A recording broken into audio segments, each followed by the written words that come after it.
Bienvenue dans cette édition de votre émission Coach, j'ai une question. Quel est le secret des mathématiques? Coach Valère Foulani vous donne des éléments de réponse.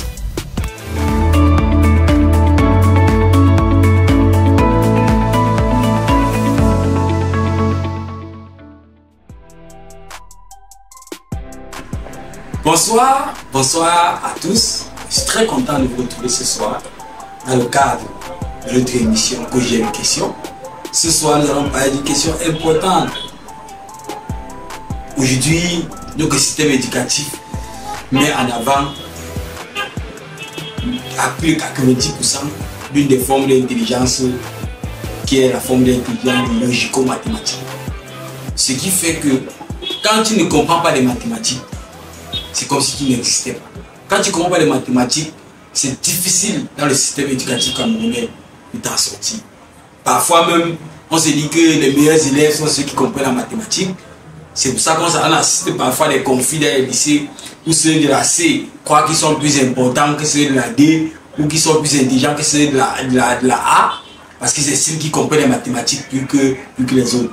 Donc du coup, on se rend compte que la mathématique devient une préoccupation ou alors un centre d'intérêt majeur pour tous les élèves dans notre système éducatif. Dans cette vidéo, nous allons vous donner les 6 clés infaillibles pour devenir un très bon mathématicien. Donc si tu veux absolument devenir un très bon mathématicien, alors il faut écouter cette vidéo jusqu'à la fin. Mais avant ça, je voudrais que tu participes à soutenir ce que nous faisons pour lutter contre la médiocrité en milieu scolaire, pour promouvoir l'excellence académique et une insertion professionnelle de qualité en t'abonnant immédiatement sur notre chaîne YouTube si tu ne l'as pas encore fait et en partageant massivement la vidéo pour que tous ceux qui ont besoin de devenir des bons mathématiciens puissent écouter cette vidéo. Des cycles. Comment faire? Je veux commencer par vous rappeler que ce que nous vous donnons pendant nos émissions Coach, j'ai une question, ce n'est pas une portion magique. J'ai tellement envie que vous réussissez, tellement envie que tout se passe bien pour vous, que si je pouvais avoir un médicament à vous prescrire, je l'aurais fait. Mais malheureusement, tout succès demande un effort et un sacrifice. Donc ce que je vous donne pendant ces émissions, vous devez les pratiquer méticuleusement, avec constance, discipline et persévérance pour pouvoir avoir un résultat.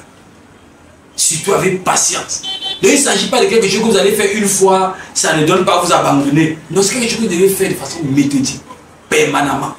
Vous imaginez un peu comment on a fait pour être capable aujourd'hui de parler une langue comme la langue française. Il a fallu qu'on nous apprenne B, A, bas, qu'on soit patient et attendre d'apprendre B, A, bas.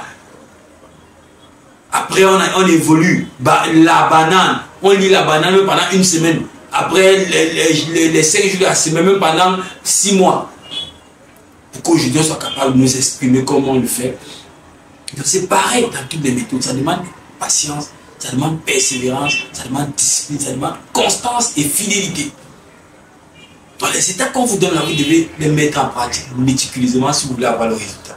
Si vous ne le faites pas, vous n'aurez pas le résultat. Donc le premier élément clé, si vous voulez devenir un très bon mathématicien, c'est que vous devez apprendre ce qu'on appelle les concepts de base en mathématiques. À chaque niveau scolaire, niveau académique, dans chaque chapitre en mathématiques, il y a ce qu'on appelle les concepts de base que vous devez connaître. Par exemple, lorsqu'on plante le décor à l'école primaire en nous apprenant que 1 plus 1 égale à 2, si tu ne comprends pas que 1 plus 1 égale à 2, tu ne vas jamais trouver 3 plus 2. Parce qu'on comprend un peu, tu ne vas jamais trouver 3 plus 2. Tu ne vas jamais trouver 4 plus 2. N'entrons pas dans les X et autres. Donc à chaque niveau, vous devez comprendre quels sont les concepts de base. Ça peut être des propriétés, ça peut être des définitions, ça peut être des théorèmes. Ne blaguez pas avec.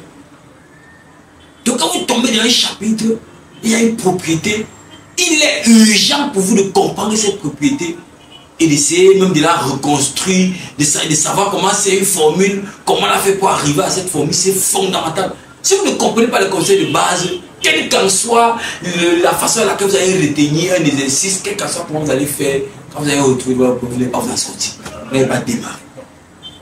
Donc c'est très très important. de bien apprendre les concepts de base. Chaque chapitre en mathématiques a des concepts de base. Et vous devez les trouver et les maîtriser. Ce n'est pas compliqué généralement. C'est la première étape. Sans ça, vous ne pouvez rien faire. Mais avec ça, à un moment donné, vous allez lever le niveau. Maintenant, il va falloir commencer à appliquer ça et tout et tout. Mais si vous n'avez même pas déjà compris les concepts de base, quand vous dites démontrer telle chose, la première chose à laquelle vous devez vous référer, c'est la définition des concepts. Comment est-ce qu'on a défini telle chose? Démontrer que telle fonction est continue dans tel intervalle. La première chose qui est indispensable là-bas, c'est quoi une fonction continue? Quand dit-on qu'une fonction est continue? Et ça, c'est un concept de base. Si tu ne sais pas ce que veut dire fonction continue, tu ne peux pas te retrouver en train de démontrer qu'une fonction est continue dans cet intervalle. Donc voilà un peu un élément. Vous devez, deuxième élément, pour être un très bon mathématicien, c'est la pratique. Albert Einstein pouvait dire que la connaissance est le fruit de l'expérience et que tout ce qui n'est pas expérience est information. C'est la même chose en mathématiques. Tant que vous n'avez pas pratiqué, vous ne connaissez pas. Vous êtes informé. Il y a beaucoup d'élèves en terminale, dans les 3e, 4e, à l'université, qui sont informés des méthodes en mathématiques, qui sont informés des méthodes de résolution des problèmes, qui sont informés des démonstrations, mais qui ne connaissent pas parce qu'ils n'ont jamais pratiqué. Si vous voulez être un bon mathématicien, vous devez régulièrement être en train de pratiquer, démontrer les choses, construire des définitions, et ainsi de suite. C'est très important. Si vous voulez être un bon mathématicien, la troisième clé, c'est que vous devez trouver le lien entre ce que vous faites à l'école et la vie quotidienne. Les mathématiques, c'est la vie. C'est pour la vie. Ce n'est pas les sciences, ce n'est pas la spéculation.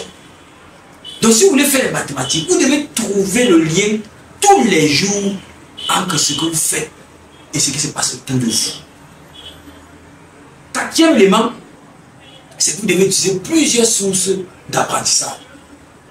Parce qu'en fonction de votre style de perception sensorielle, vous devez utiliser beaucoup de sources. Plusieurs types de livres. Quand j'étais en terminale, en mathématiques par exemple, j'utilisais 3 livres.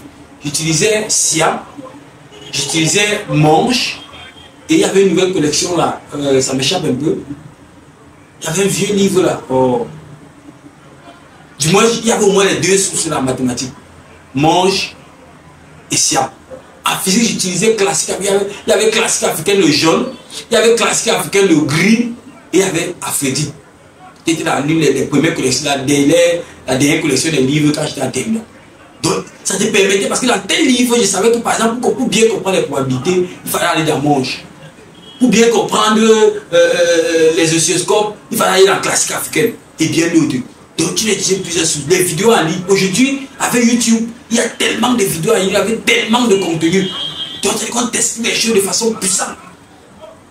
Les tutoriels et bien d'autres. Donc, tu dois utiliser plusieurs sources pour travailler si tu veux bien comprendre les mathématiques. Également, tu dois visualiser les concepts. Ça, c'est la 5e astuce. La 5e astuce, tu dois visualiser les concepts et poser les questions. Il est difficile pour toi d'avancer si tu n'arrives pas à visualiser les concepts. Quand tu parles de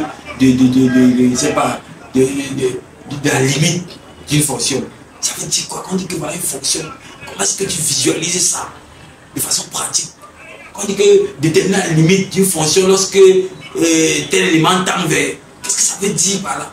Donc, tu dois visualiser les concepts, poser les questions pour bien comprendre. Et la dernière clé qu'on ne dira jamais assez, c'est la patience et la persévérance.